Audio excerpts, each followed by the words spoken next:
ఈ బిజినెస్ ఏదైనా మీ ఊర్లో ప్రమోషన్ చేయాలంటే అది సుమన్ టీవీతోనే సాధ్యం. ఇప్పుడే సంప్రదించండి. మీరు ఉద్యోగంలో చేరినప్పుడు కేవలం మీ యొక్క వృత్తి ధర్మం ఏమి విద్యార్థులకు విద్యను బోధించడం, అది తప్ప ఇంకా ఎక్స్ట్రా కరికులం యాక్టివిటీస్ మీకు ఉండదు గవర్నమెంట్ తరఫున. కానీ ప్రస్తుత సమాజంలో ఉపాధ్యాయుల్ని యాప్ల ద్వారా కావచ్చు, ఇతర అన్ని రకాలుగా విద్యాయేతర పనులు కూడా పెడుతున్నారు. మరి వాళ్ళు ఇప్పుడు నానా కష్టాలు పడుతున్నామని చాలా మంది ఉపాధ్యాయులు కూడా బహిరంగంగానే చెప్పడం మొదలుపెట్టారు. దీనిపై మీ అభిప్రాయం ఏంటి? అంటే కొంత కష్టమైన పనే సార్. అయితే ఈ విషయంలో నేను పూర్తిగా స్పందించడం ఒక టీచర్గా, అంటే మీరు పడిన కష్టాల గురించి. అంటే అప్పట్లో మాకు ఇంత ఒత్తిడి లేదు సార్. అప్పుడు మేము ఎక్కువగా చదువు మీద శ్రద్ధ పెట్టేవాళ్ళం కాబట్టి మేము చాలా బాగా మా వృత్తికి న్యాయం చేసేవాళ్ళము. ఇప్పుడు కొద్దిగా ఇతర పనులు కూడా పెడుతున్నారు, కానీ నా ఉద్దేశంలో కొంతవరకు అది ఇది కరెక్టేనా? ఉపాధ్యాయుడు విద్యార్థులను తీర్చిదిద్దడంలో తను విద్యకు పరిమితం చేయాలంటారా, లేదా ఇప్పుడుండే పరిస్థితుల్లో యాప్లు అది గవర్నమెంట్తో సంబంధం లేదు, ఉపాధ్యాయులకు పెట్టే పనులు ఎంతవరకు కరెక్ట్ అంటారు? అంటే కొంతవరకు తగ్గిస్తే మంచిది నా అభిప్రాయం సార్. ఎందుకంటే వాళ్ళు విద్య మీద కాకుండా ఇతర పనుల మీద కొంత డైవర్ట్ అయ్యే అవకాశం ఉంది కాబట్టి కొంతవరకు దాన్ని తగ్గిస్తే బాగుంటుంది నా అభిప్రాయం సార్. నేటి సమాజానికి విద్యార్థులను తయారు చేయడంలో ఉపాధ్యాయులే కీలక పాత్ర. కానీ ఆ ఉపాధ్యాయులను ఇప్పుడు ఉండే విద్యార్థులు తల్లిదండ్రులు కూడా వాళ్ళని పెద్దగా పట్టించుకోకుండా వదిలేస్తున్నారని కూడా ఒక భావన, ఒక వాదన ఉంది. ఈ నేపథ్యంలో ఉపాధ్యాయులు బెత్తం ఎత్తకూడదని గవర్నమెంట్ చెప్తా ఉంది. కానీ వాళ్ళని సరైన మార్గంలో గాడిలో పెట్టాలంటే ఉపాధ్యాయుని పాత్ర ఎంతవరకు? అవును సార్. ఇప్పుడు చిన్నపిల్లల విషయంలో తీసుకుంటే వాళ్ళ సైకాలజీని కొంత అర్థం చేసుకోవాలి సార్. వీలైతే వాళ్ళ కుటుంబ నేపథ్యం కూడా గమనించి వాళ్ళ పిల్లలతో మమేకమై చేయగలిగితే మనం వాళ్ళ విషయంలో మనం ఎంత వీలైతే అంత మనం వాళ్ళని సరిదిద్దడానికి వీలవుతుంది సార్. ఇది ఉపాధ్యాయ చేతులు ఉందనే నా అభిప్రాయం. ఇప్పుడు మీ నాన్నగారేమో ఎస్ఐ అన్నారు, మీరేమో ఉపాధ్యాయుడి వృత్తిలో ఉన్నారు. ఏంటి, మామూలుగా ఎవరైనా కానీ తండ్రి ఏ వృత్తి తీసుకుంటే కొడుకు కూడా ఆ వృత్తి తీసుకోవాలని ఆశపడతారు. మరి మీరేమో డైవర్ట్ అయినారు. అంటే ఉపాధ్యాయ వృత్తి ఎంచుకోవడానికి మిమ్మల్ని ప్రేరేపించిన కారణాలు? అవును సార్, నేను ఈ విషయంలో మీరు అడిగిన మంచి ప్రశ్న వేసినారు సార్. నేను డిగ్రీ అయిన తర్వాత ఈ కానిస్టేబుల్ సెలక్షన్కి నేను ట్రై చేస్తాను మా నాన్నగారిని అడిగినారు సార్. మా నాన్నగారు ఒకే మాట అన్నారు, నీకు మెజర్మెంట్స్ సరిపోవు, నువ్వు కానిస్టేబుల్ సెలెక్ట్ అయ్యేదానికి అవకాశమే లేదు అని చెప్పడం వల్ల నేను తప్పనిసరి విధులేని పరిస్థితుల్లో నేను బీఈడీ చేసి టీచర్ ఉద్యోగం రావాల్సి వచ్చింది సార్. అంటే నా బాడీ మెజర్మెంట్స్ సరిపోవు అని చెప్పినారు సార్ మా నాన్నగారు. దానివల్ల నేను ఇట్లా డైవర్ట్ అవ్వాల్సి వచ్చింది. లేదంటే నేను పోలీస్ డిపార్ట్మెంట్కి వెళ్ళేవాడిని సార్. పోలీస్ డిపార్ట్మెంట్లో ఓకే, మీకు అన్ఫిట్ అన్నారు, సరైపోయింది. కానీ ఉపాధ్యాయ వృత్తిని ఎందుకు ఎంచుకోవాల్సి వచ్చింది? ఉపాధ్యాయ వృత్తి ఎంచుకునే వల్ల మనకి ఏమంటే అంటే సేవ చేసే అవకాశం, అంటే మనకు వృత్తి రీత్యా మనకు ఒక రకమైన తృప్తి అనేది వస్తుంది సార్. అందువల్ల నేను ఉపాధ్యాయ వృత్తిని ఎంచుకున్నాను సార్. మీకేమైనా అంటే మీకు పాఠాలు నేర్పించిన గురువులు బాగా నచ్చిన వాళ్ళు ఇన్స్పిరేషన్గా ఏమన్నా తీసుకున్నారా? ఉన్నారు సార్, కొంతమంది టీచర్లు ఉన్నారు సార్. నాకు ఎస్పెషల్లీ నేను 7వ క్లాస్ చదివేటప్పుడు శ్రీరాములు శెట్టి అని ఒక టీచర్ ఉన్నవాళ్ళు. ఒక విషయాన్ని గురించి చాలా డ్రామాటికల్గా చెప్పేవాళ్ళు. ఆయన ఎంత బాగుండేదంటే ప్రతి సెకండ్ ఆయన ఏం చెప్తారనేసి చాలా వేచి ఉండి చూసి వినేవాడిని సార్. ఆయన సార్ పేరు తెలుగు టీచరు, ఆయన ఇప్పుడు లేరు, శ్రీరాములు శెట్టి సార్ పేరు, ఆయన ఉన్నారు సార్. నేను 8, 9, 10 ఏపీ రెసిడెన్షియల్ స్కూల్ కొడిహల్లిలో చదివాను సార్. 75, 76లో నేను ఎస్ఎస్సి పూర్తి చేసినాను సార్. మేము చదివిన సమయంలో మేము కంప్లీట్గా మేము దాదాపు 80 మంది ఉన్నాం సార్. అప్పుడు 80 మంది ఫస్ట్ క్లాస్లోనే పాస్ అయ్యాను. అప్పట్లో ఆంధ్రప్రదేశ్లో ఇది పెద్ద సంచలనం, ఆ స్కూల్లో ఇంత పర్సెంటేజ్ వచ్చింది అనేది. ఆ స్కూల్ యొక్క ప్రత్యేకత ఏమంటే మాకు ఉదయం 5 గంటలకే లేస్తాం. మేము ఉదయం 5 గంటలకు లేచి మా ప్రోగ్రామ్ అనేది స్టార్ట్ అవుతుంది. దాదాపు 1 అవర్ 1.5 అవర్ ఎక్సర్సైజులు, పరిగెత్తడాలు ఇవన్నీ చేసేవాళ్ళం సార్. ఆరోగ్యపరంగా కూడా మాకు చాలా శ్రద్ధ తీసుకునేవాళ్ళు ఆ స్కూల్లో. తర్వాత డిబేట్లో కావచ్చు, లేదంటే సైన్స్ ఎగ్జిబిషన్ కావచ్చు, ఎక్కడికి వెళ్ళినా అన్ని ప్రైజులు మా స్కూల్కి వచ్చేవారు సార్. అది సార్ ఆ స్కూల్ నేపథ్యంలో నేను ఆ స్కూల్లో చదవడం అనేది ఒక అదృష్టంగా భావిస్తున్నాను సార్. ఎందుకంటే అక్కడ టీచింగ్ అనేది ఎక్సలెంట్గా ఉంటుంది సార్. నాకు ఆ చదువు పట్ల ఇంట్రెస్ట్ రావడానికి ప్రధాన కారణము నేను కొడిహల్లిలో చదవడమే సార్ కారణం.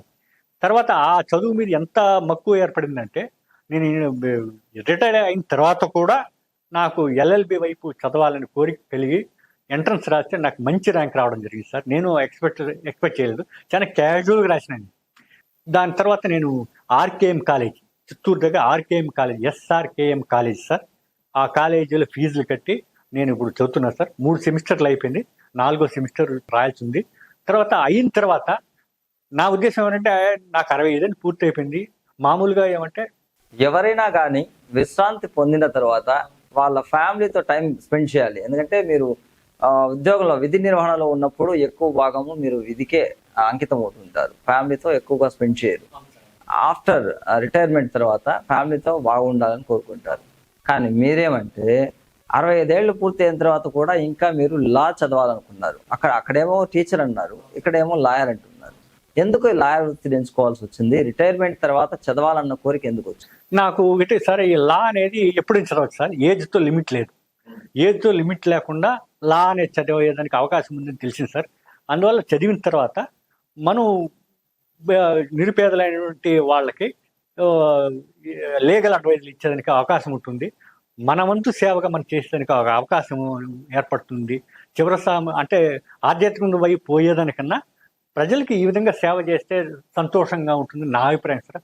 అందువల్ల నేను ఈ ఫీల్డ్ ఎంచుకుని ఎల్ఎల్బి పూర్తయిన తర్వాత ఫ్రీగా సర్వీస్ చేస్తాము. నిరుపేదలైన వాళ్ళు ఎవరికైనా కూడా మనం లీగల్ అడ్వైజ్ ఇవ్వచ్చు అనే ఉద్దేశంతో ప్రస్తుతం చదువుతున్నారు సార్. చదవడం అనేది చాలా ఇంట్రెస్ట్ సార్.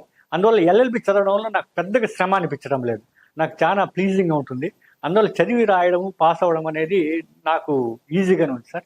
ఎల్ఎల్బి పూర్తి చేసిన తర్వాత మీరు ఎలాంటి సేవ చేయాలనుకుంటున్నారు? అదే సార్, ఎల్ఎల్బి పూర్తయిన తర్వాత సమాజపరంగా ఎవరికైతే సమస్యలు ఉన్నాయో వాళ్ళకి ఎవరికైనా పేదలు ఉండి సహాయం కోరితే వాళ్ళకి లీగల్ అడ్వైజ్ ఇచ్చి వాళ్ళని ఆ విధంగా వాళ్ళని ఆదుకుందామనే ఉద్దేశం నాకు ఉంది సార్. అంటే సమస్య అంటే ఎలాంటి సమస్యలు మీ దగ్గరికి రావచ్చు? ఎలాంటి సమస్యలు అంటే ఇప్పుడు కమర్షియల్గా కొన్ని ఉంటాయి, నాన్ కమర్షియల్ కొన్ని ఉంటాయి, లేదా ఫ్యామిలీ మ్యాటర్స్ కొన్ని ఉంటాయి. మీరు ఎలాంటి వాటిని డీల్ చేస్తారు? నాకు ఉద్దేశం అంటే వివాహ వ్యవస్థ అనేది ఇప్పట్లో ఎక్కువ డైవర్స్ రేట్ పెరుగుతాం సార్. ఈ విషయంలో మేము మధ్యవర్తిత్వం వహించి ఏమైనా చేసేదానికి అవకాశం ఉంది నా ఉద్దేశం సార్. ఎందుకంటే నేను ప్రేమ వివాహం చేసుకున్నాను. రెండో దాంట్లో ఉండే లోతుపాతలని నాకు తెలుసు. అదేవిధంగా అరేంజ్డ్ మ్యారేజెస్ ఉండే అడ్వాంటేజెస్ తెలుసు. కాబట్టి వాళ్ళకి కానీ దీంట్లో ఉండే డిసడ్వాంటేజెస్, దాంట్లో ఉండే అడ్వాంటేజెస్ కానీ మనకు కొద్దిగా ఎక్స్ప్లెయిన్ చేయగలిగితే చాలా వరకు డైవర్స్ అనే రేట్ అనేది మనం తగ్గించడానికి వీలవుతుంది అనే ఉద్దేశం నాకు ఉంది సార్. అది నాకు ముఖ్యంగా ఆ విషయంలో ఏమైనా మధ్యవర్తిత్వం వహించి కోర్టు ద్వారా చేసే అవకాశం నాకు కల్పిస్తే నేను ఉచితంగా చేసేదానికి సిద్ధంగా ఉన్నాను సార్. నేను ఒకప్పుడు గవర్నమెంట్ అంటే పాత కాలంలో ఈ కులాంతర వివాహాలు చేసుకోవడానికి ప్రేరేపించింది. ఎందుకంటే ఈ కుల మతాలు అన్న ఆలోచనను రూపుమాపాలి, అందరూ సమానం అన్న ఆలోచన కోసమే కులాంతర వివాహం తీసుకొచ్చింది. కానీ ప్రస్తుత సమాజంలో ఇది జరుగుతూ ఉందా? మీ ఉద్దేశంలో అరేంజ్డ్ మ్యారేజ్ కరెక్ట్ అంటారా, లేదా కులాంతర వివాహం కరెక్ట్? అంటే రెండిట్లో అడ్వాంటేజెస్ ఉంది, డిసడ్వాంటేజెస్ రెండు ఉన్నాయి సార్. కాకపోతే మనం ఏం చేయాలంటే మనం ఏది డిసడ్వాంటేజెస్ ఉందో దాన్ని మనం వీలైనంత వరకు తగ్గించుకుంటూ ముందుకు పోతే సరిపోతుంది సార్.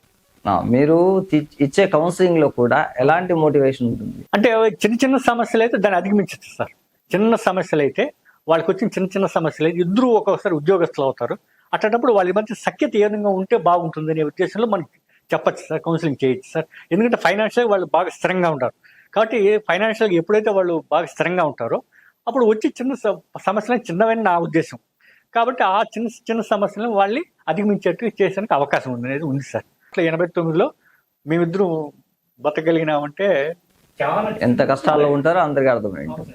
చాలా సింపుల్ లైఫ్ గడిపినాం సార్. కాలనీలు ఇల్లు తీసుకున్నాం, దానికి రెంట్ మేము 110 రూపాయలు కట్టేవాళ్ళం అప్పట్లో. దానికి కరెంటు బిల్లు మేమే కట్టేవాళ్ళం. ఇల్లు అనేది మాకు ఒక్క రూమ్ మాత్రమే ఉండేది. ఆ స్టేజ్ నుంచి మళ్ళీ సెకండ్ గ్రేడ్ టీచర్ వచ్చిన తర్వాత కొద్దిగా మేము నిలదొక్కున్నాం, కొంచెం బెటర్గా రావడం జరిగింది. నేటి సమాజానికి ముఖ్యంగా యువతకి మీరు ఇచ్చే సందేశం ఏంటి? అంటే చాలా మంది చిన్న సమస్యలకి చనిపోతున్నారు సార్. చిన్న సమస్యలకి దాన్ని ఎందుకు ఎదుర్కోకూడదు? అది ఎప్పుడైతే మన సమస్యని మనం చూసి పారిపోతామో అది మన తరంతోనే ఉంటుంది. ఒక్కసారి ఎదురు తిరిగి పోరాడడం అనేది జరిగితే తప్పనిసరిగా ఆ సమస్య అనేది లొంగుతుంది, మన దారిలోకి వస్తుంది అనేది నా ఉద్దేశం సార్. కాబట్టి చిన్న సమస్యలకంతా సూసైడ్ చేసుకోకుండా వాళ్ళు వాళ్ళ కన్న తల్లిదండ్రులకు క్షోభ అనేది పెట్టకుండా వాళ్ళు సమస్యను ఎదిరించి పోరాడితే తప్పనిసరిగా విజయం సాధిస్తారు సార్. ఎంత పెద్ద సమస్యని చిన్న సమస్య అయిపోతుంది సార్. అందువల్ల సమస్యను చూసి భయపడకుండా దాన్ని సాల్వ్ చేసేదానికి కృతనిశ్చయితం ఉంటే తప్పనిసరిగా సాల్వ్ చేయొచ్చు నా ఉద్దేశం సార్. ఉపాధ్యాయ వృత్తి పదవీ విరమణ అనంతరం తను సమాజానికి ఏదో ఒక సేవ చేయాలి అన్న ఆలోచనతో ఎల్ఎల్బి అంటే లాని తీసుకుని ప్రస్తుతం విద్యార్థిగా చదువుతూ అది పూర్తయిన తర్వాత సమాజంలో స్వచ్ఛందంగా సేవ చేస్తూ ప్రజలకు న్యాయబద్ధంగా తన సలహాలు సూచనలు అందించి వీలైనంత వరకు వారి యొక్క సమస్యలను అధిగమించడానికి కృషి చేస్తానని కళానంద్ రెడ్డి గారు సుమన్ టీవీ తరఫున ప్రజలకు హామీ ఇస్తున్నారు. మరి సుమన్ టీవీ ఇంటర్వ్యూ ద్వారా పరిచయమైన కళానంద్ రెడ్డి గారికి సుమన్ టీవీ ప్రేక్షకుల తరపున యాజమాన్యం తరపున మా కృతజ్ఞతలు.